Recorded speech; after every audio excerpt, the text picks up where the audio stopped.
My dear friends, welcome to PRD classes. देखिए दोस्तों, जैसे आप स्लाइड पे देख रहे हैं कि व्हाट का मतलब इंट्रोगेटिव मार्क का साइन है और उसके बाद है KMBT। यानी कि आप देखते होंगे बहुत दोस्त, देखिए यहाँ पे KMBT आप बार बार देखते होंगे, लेकिन आप सोच में पड़ जाते होंगे के किसको डिनोट करता है, एम किसको डिनोट करता है और बी किसको डिनोट करता है और टी किसको डिनोट करता है। अभी तक नहीं समझे? आपने यूट्यूब पर देखते होंगे कि उनके सब्सक्राइबर या व्यूअर्स इतने के हो गए, 1K हैं या 10K है। कभी कभी देखते होंगे कि उनके सब्सक्राइबर 1.5 मिलियन हैं। एम तक तो देखे हैं, के भी देखे हैं, लेकिन बी और टी आप शायद नहीं जानते हो। अगर नहीं जानते हैं तो इस चैनल को सब्सक्राइब कर दीजिए और यह वीडियो शुरू से अंत तक जरूर देखिए, आप जान जाएंगे। तो आइए देखते हैं कि एक के किसको रिप्रेजेंट करता है, बी किसको रिप्रेजेंट, एम और टी किसको रिप्रेजेंट करता है। तो सबसे पहले देख लीजिए दोस्तों, अगर किसी भी करेंसी या किसी भी संख्या को लिखना हो तो हम दो प्रकार से लिख सकते हैं। अगर हम कहीं विदेश में जाते हैं तो इंटरनेशनल सिस्टम चलेगा, यानी कि अंतर्राष्ट्रीय पद्धति चलेगा, अंतर्राष्ट्रीय पद्धति चलेगा। अगर हम अपने देश यानी भारत में हैं तो भारतीय पद्धति चलेगा, भारतीय पद्धति चलेगा। अगर भारतीय पद्धति में अगर लिखना हो तो देखिए, जैसे हम जानते में लिखना हो, भारतीय पद्धति में लिखना हो तो इसको हम क्या बोलते हैं, इक्याई बोलते हैं। इक्याई, दहाई, सैकड़ा, हजार, 10,000, लाख और 10 लाख, इसको ऐसे बोलते हैं। मतलब 5 को क्या बोलेंगे, इकाई के स्थान पर आया है। 4 किसके स्थान पर है, दहाई के स्थान पर आया है। 2 किसके स्थान पर आया, सैकड़ा के स्थान पर आया है। ये आप जानते होंगे। सैकड़ा के बाद हजार आता है, हजार आया है। हजार के बाद 10,000 आता है, 10,000 आता है। उसके बाद लाख आता है, ये लाख की जगह पे है। उसके बाद 10 लाख आता है। उसके बाद कितना आता है, 10 लाख आता है। यहाँ तक तो ठीक है दोस्त, यहाँ 10 लाख हो गया। अब देखिए दोस्तों, इसको इंडियन सिस्टम में लिखने के लिए सबसे पहले अगर ये संख्या अगर कोई दी हुई है, जैसे हम मान लीजिए 80, 25, 52 ले लेते हैं, तो इसको अगर इंडियन सिस्टम में लिखना हो, भारतीय पद्धति में लिखना हो, तो पहले 3 अंक पर हम कामा लगाते हैं, तब 2 अंक पर लगाते हैं, तब एक एक अंक पे लगाते जाते हैं। लेकिन ऐसा अंतर्राष्ट्रीय पद्धति में नहीं होता है।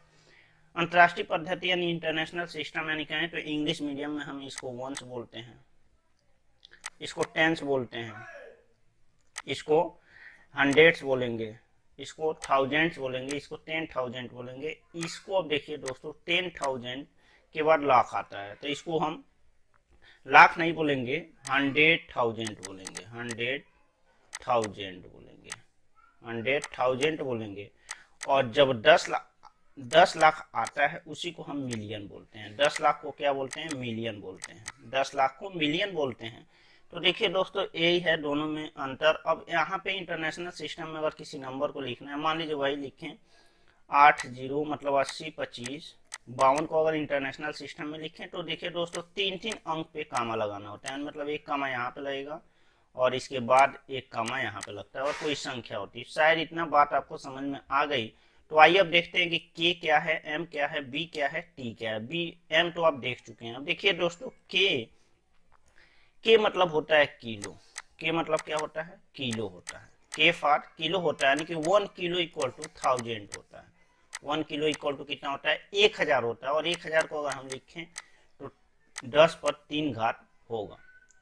इतना बस याद रखिए कि इसी को हम के से, किलो को हम के से रिप्रेजेंट करते हैं। जैसे आप देखते होंगे कि 1 kg इक्वल टू 1000 ग्राम होता है, 1000 ग्राम होता है।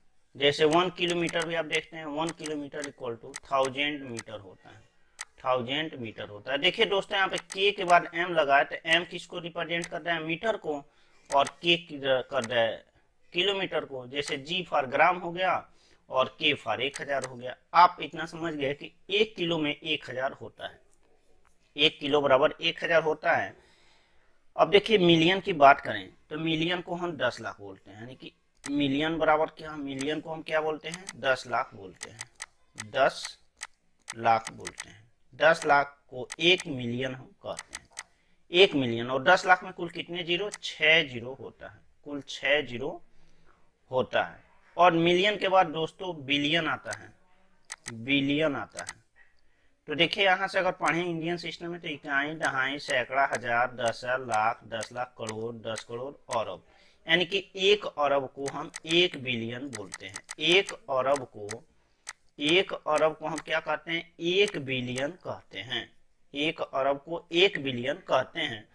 जबकि 1 ट्रिलियन में 1 ट्रिलियन बराबर क्या होता है? तो पढ़िए, इकाई, दहाई, सैकड़ा, हजार, 10,000, लाख, 10 लाख, करोड़, 10 करोड़, अरब, 10 अरब, खरब, 10 खरब। यानी कि 10 खरब को हम 1 ट्रिलियन कहते हैं।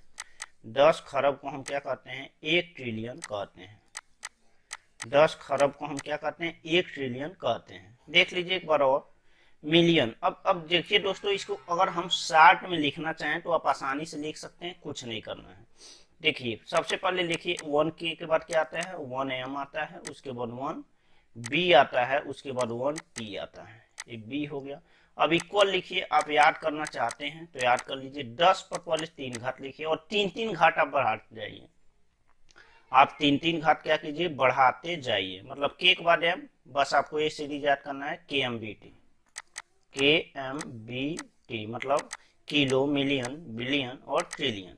अब यहाँ पे 10 पर 3 घाट आप बढ़ा दीजिए, यानी कि 10 पर 6 घाट हो जाएगा, फिर से 10 पर 9 घाट हो जाएगा और फिर से 10 पर कितना हो जाएगा? 12 घाट हो जाएगा। ये हो गया आपका।